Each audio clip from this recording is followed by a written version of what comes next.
Hi friends, இது உங்கள் சையத். அமெரிக்காவில் ட்ராக் ரேஸ் பார்க்கலான்னு போயிருந்தாங்க. ட்ராக் ரேஸிங் வந்து 2 லேண்ட் இருக்கும். 200 to 250 மீட்டர் டிஸ்டன்ஸ் இருக்கும். எந்த கார் வந்து ஃபாஸ்ட்டாக கவர் பண்ணுது, அல்லது இண்டிவிஜுவலாக வந்து எந்த கார் வந்து ஃபாஸ்ட்டாக கவர் பண்ணுதுன்னு சொல்லிட்டு டைமிங் வந்து பார்க்குறாங்க. இப்போ பார்த்தீங்கன்னா, இந்த லெகசி கார்கள்லாம் கூட இருக்கும். இப்போ பாருங்க, ஒரு லெகசி கார் ரேஸ் நடக்குது. அதை நான் அப்படியே விட்டுட்டேன் நானு. அதோட வாய்ஸ் எப்படி இருக்குன்னு சவுண்ட் எப்படி இருக்குன்னு பாருங்க.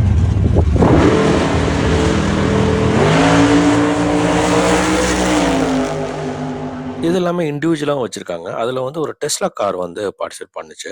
டெஸ்லா கார் வந்து ஸ்டார்ட் ஆன சத்தமே கேட்கல. ஆனா வந்து பார்த்தீங்கன்னா, ரேஸ் வந்து செம்ம ஃபாஸ்ட்டா போய் முடிச்சிருச்சு அது. அது இல்லாம இண்டிவிஜுவலா பார்த்தீங்கன்னா, இங்க வந்து டிஃபரெண்ட்டா ஒரு பைக் இருந்தது. அந்த பைக் ரொம்ப ஃபாஸ்ட்டா போச்சு. எனக்கு புடிச்சதே வந்து இந்த ஸ்போர்ட்ஸ் கார் தான். இது வந்து டிஃபரெண்ட்டான ஸ்போர்ட்ஸ் காரா இருந்துச்சு. இதுவும் ரொம்ப நல்லா ஃபாஸ்ட்டா போச்சு. இந்த வீடியோ புடிச்சிருந்தா ஷேர் பண்ணுங்க, லைக் பண்ணுங்க, சப்ஸ்கிரைப் பண்ணுங்க. Thank you.